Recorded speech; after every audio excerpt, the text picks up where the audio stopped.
everybody. This is your girl Sasha. I'm back. I'm so happy to be back. This is part two. The other day when I posted that I was coming back live is because I was flagged with a video that I tried to upload on my channel 3 months ago on June 27th. My title had white niggers.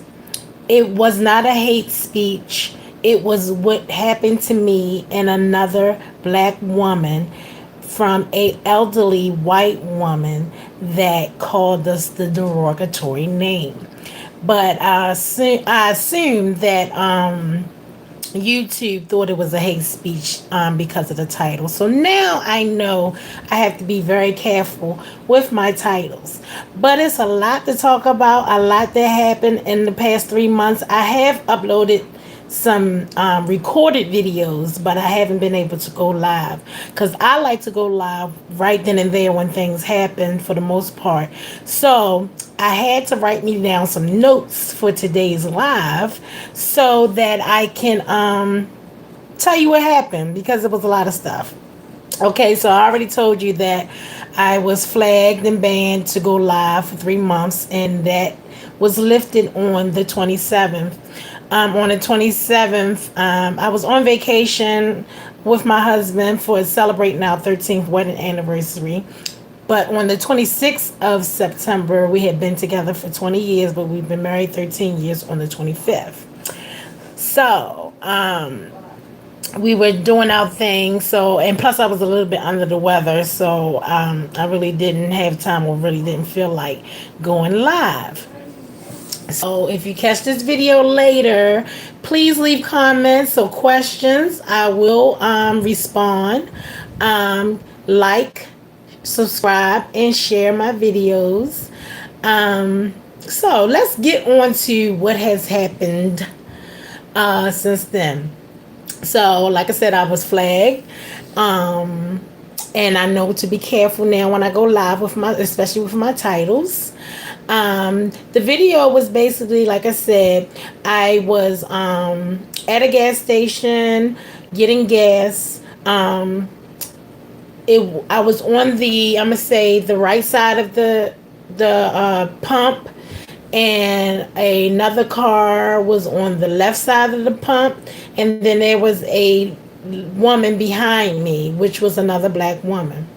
So as I was getting out of my car to get my gas, the car that was on the left side of the pump, which ended up being a elderly white woman, when she went to start her car, some smoke came out, and then all this liquid started dropping on the ground from underneath her car.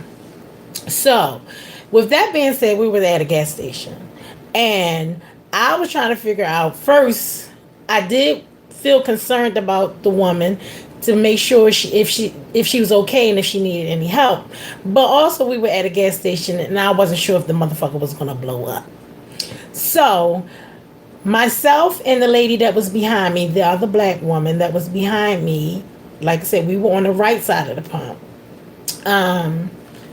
We both went, like, kind of walked over to, see if she was okay. And as we were walking to her car, the other black woman got to her car before I did. And then all of a sudden, I heard all of this yelling and screaming. She was on, the lady, the elderly white lady was on the phone. So I assumed might have been frustrated. So she might have been yelling at whoever she was talking to on the phone. So I went back to retrieve my phone because I was going to either call, for help. Because once again, we're at a gas station and it could possibly blow up. I didn't know if her car was going to blow up. I didn't know what was going on. But I was trying to make sure that she was okay or needed some help. I was concerned. So anyhow, as the other black woman was, like I said, was going over there to the car, and she got there before I did, and then we both heard her yelling. And so when she's yelling, I look at the lady and she looks at me, and we both kind of look what'd she say?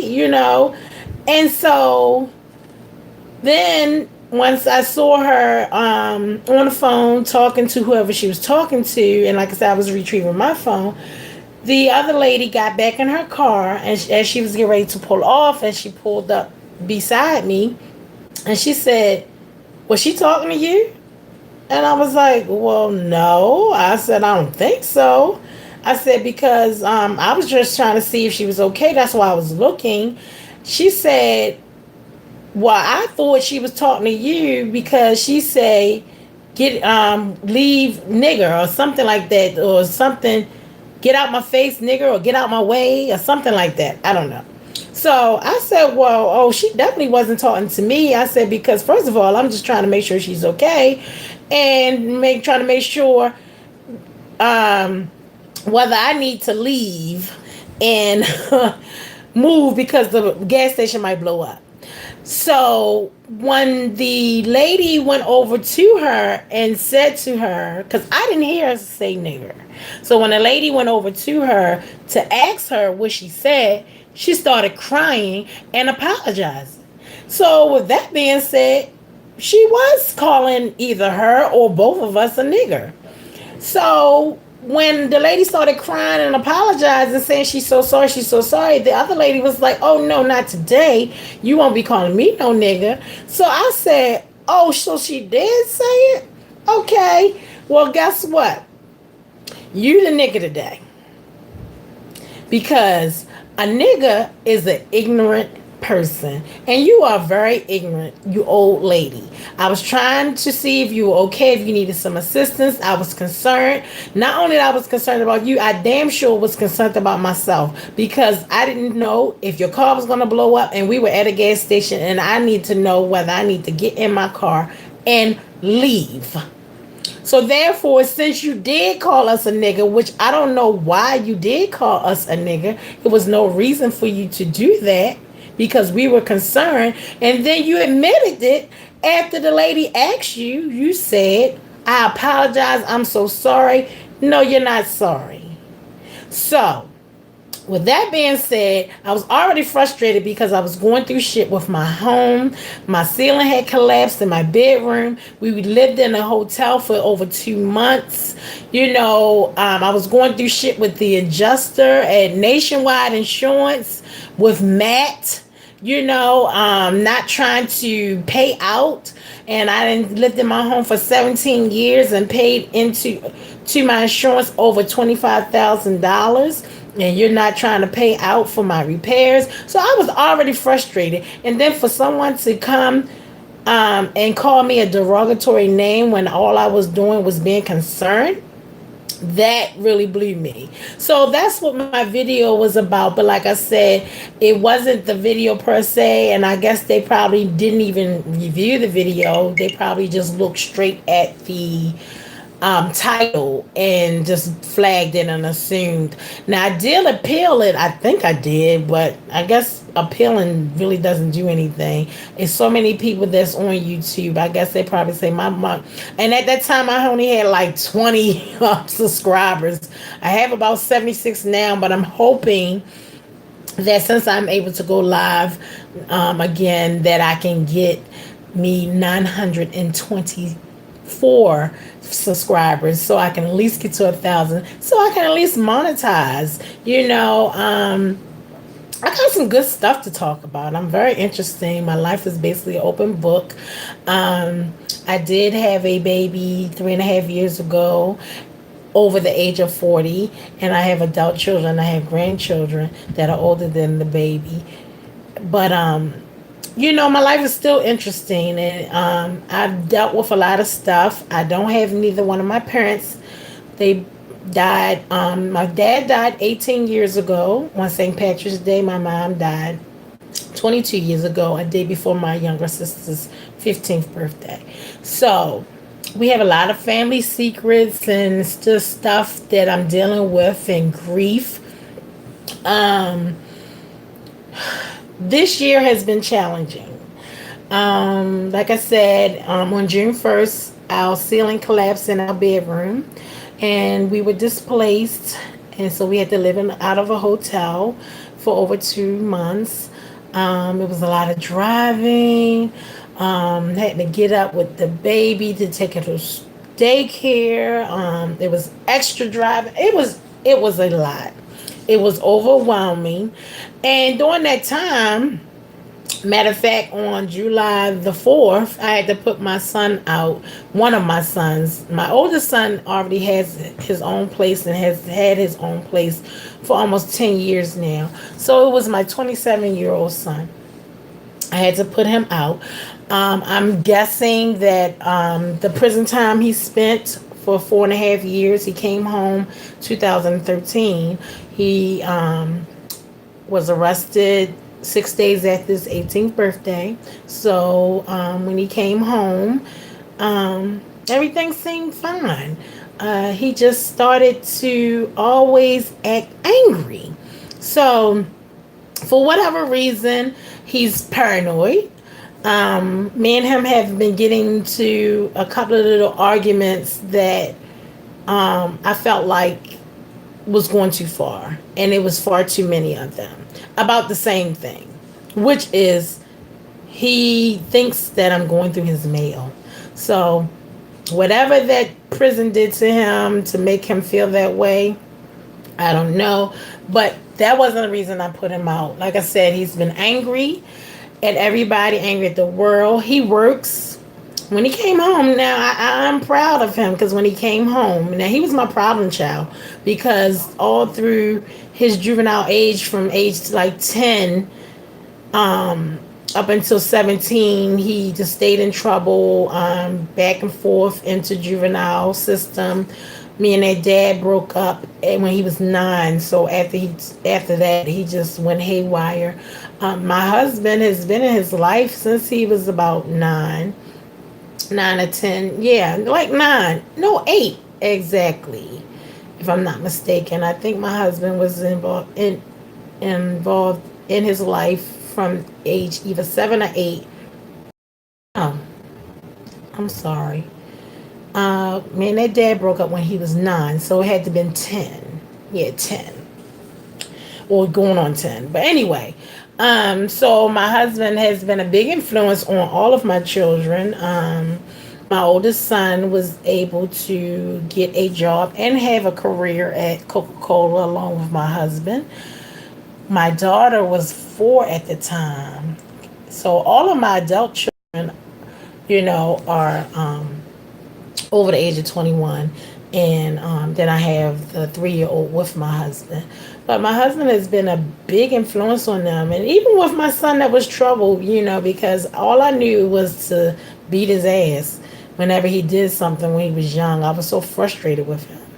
But my husband gave me other ways of dealing with him and without spanking or, put my hands on him. But anyhow, I had to put him out on 4th of July because for whatever reason, his paranoia.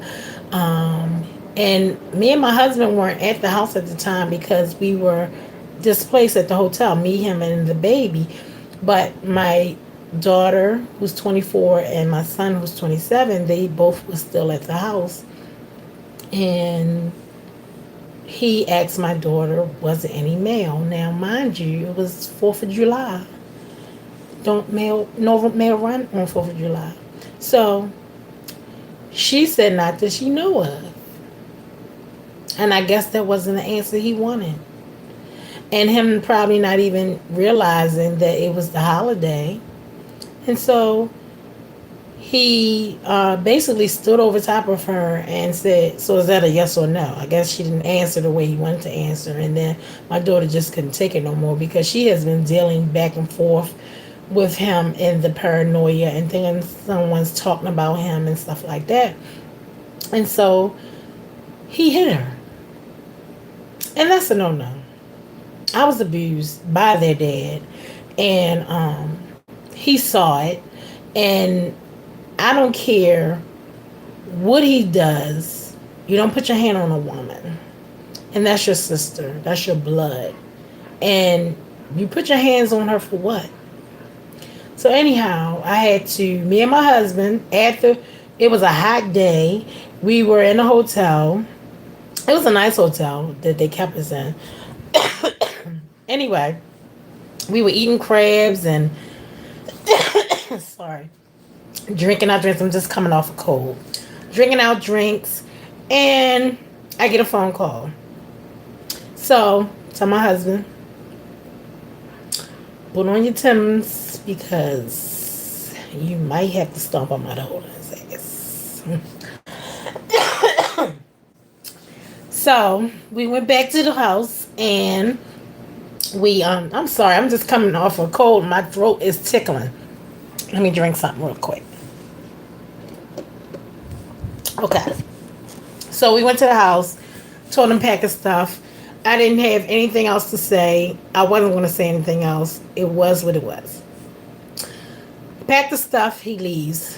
Him and his girlfriend, I guess he's staying with her. Okay.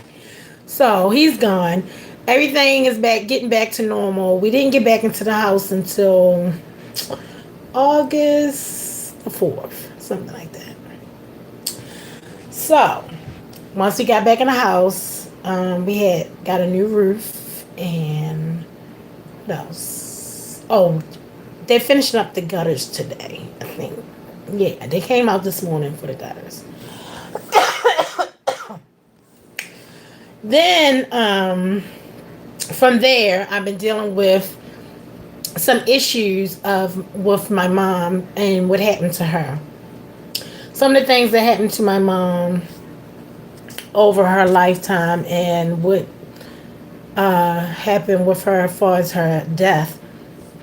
I've been dealing with that. I want to have a sit down with my grandmother to talk to her about some things. That's my only living parent that I have left is my mother's mother. Um, Me and my younger sister is 9 years younger than me. So we're both without our mom. And so with that being said, it's some unanswered questions that we have for our grandmother. And my grandmother is in her 80s, but she's very viable. She still drives and she goes to church every Sunday and she goes out to lunch and she goes to dinners and everything. She shows up at family functions and stuff. So it's not like she's, decrepit or anything. And I would rather talk to her now while she has her mind and everything is going, is okay with her. I don't want to wait until she's on her deathbed to say this because I really think that some of the things need to be said, and people need to be exposed while they're still alive and they can understand the effect that they did to someone.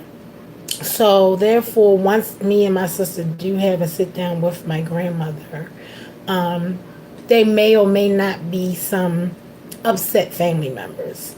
And at this point, I really don't care, because I'm all about healing for myself and my sister. So you're either family, friend, or foe, whoever, however. I really don't care how you take anything that I will say or anything I say, even on my YouTube page. Um, if you don't like it, I mean, just don't subscribe or don't watch the video. But I would appreciate if people would watch the videos that I do and like and share and subscribe because I'm just not about, putting people out there, but family secrets just need to be told and they need to be talked about and discussed. So I'm not going to do too much talking about that, right now per se, because, like I said, the time will come when me and my sister will sit down and decide when we're going to do it. So, okay, so my 13th wedding anniversary was on September the 25th, and our anniversary for knowing and being with each other was September 26th. So we've been together 20 years, but we've been married 13 years. We did date for 7 years. Well, for the first 2 years, I was a mistress because he was still with someone. And then we really became exclusive in 2000. but did meet, and we started dating instantly, um, on September the 26th of 1998. And we have a beautiful 3-year old and my husband's first daughter. So she's spoiled. He has two sons, and we just making it work. Things were a little rocky for us back in 2009, but I believe me having a baby, which was unexpected, because the my baby and my daughter, my youngest child, is 21 years apart. She really kept the glue to make us work and make us work hard for it. So everything is, okay now. I mean, we still have normal husband and wife issues and stuff like that, but it's not bad like it was back in 2000 through 2009 to 2014. It was really, really, really rocky. It started in 2009 and it really got rocky in like 13, 14, stuff like that. So we didn't really go anywhere too far this year because of so much that's going on with our home. And like I said, we just got back in there. We're still doing little repairs and stuff here and there, one step at a time. So we just did something local. We stayed in the DMV area, whereas though we was no more than like an hour and a half away from home. But we did have a good time. My first time going to National Harbor. Now it's crazy because I've been to the MGM Casino that's in Oxon Hill, Maryland, several times, but I've never just went down the street to the National Harbor. We really still didn't get the full effect of National Harbor because I really think we left out the hotel a little bit too early in the day. I really wanted to get the nighttime experience, so we were there in the daytimes. It was nice and sunny that day. We did have lunch and sat and, by the water for a little bit. It was hot. I'm not a good person with heat or beaches and stuff like that. But and then we went to this place in DC called Hot and Juicy Crawfish. That was my first time going. I've been hearing a lot about it. My cousin been going a lot, and she was telling me about it, and then she's actually trying to open up one here in Fells Point. So fingers crossed. I hope my cousin Candace gets the contract so she can open up her Hot and Juicy Crawfish in Fells Point, Baltimore, Maryland. But anyway, I just miss you guys. I miss going live. I really didn't have too much to say. I mean, that was my catch up. I'm looking at a book with everything that I needed to talk about in this live video, because like I said, it was a lot of stuff. So I just like kind of like breezed through certain things that went on in those 3 months that I wasn't able to go live. But once again, thanks for watching. Subscribe, push the little bell, because if you push the little bell, then when I do go live, it'll notify you. Then you can be able to do live and we can chat and answer questions and stuff like that. So subscribe, like, share, tell your friends, tell your enemies, tell everybody I'm ratchet.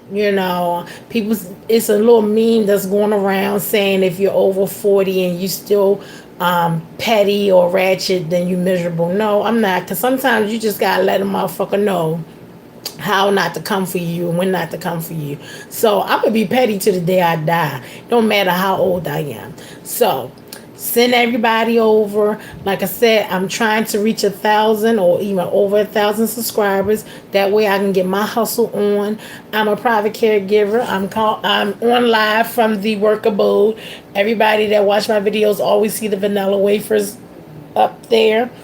That means I'm at work. I'm a private caregiver for an elderly woman. I've been with her for 7 years. She's my grandma, and I love her. And I'm available not until my grandma is no longer with us, because she's my number one priority. But I take care of her while my aunt goes to work. So, with that being said, nobody safe for Sasha. Thank you for watching. Please come back and watch all of my videos. I have several of them on there. And also try to push the bell when you subscribe so you can know when I'm live and you can interact with me.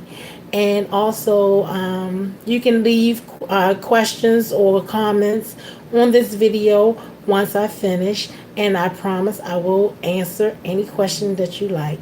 Have a good one. Thanks for joining me, and I'm glad to be back, bitches.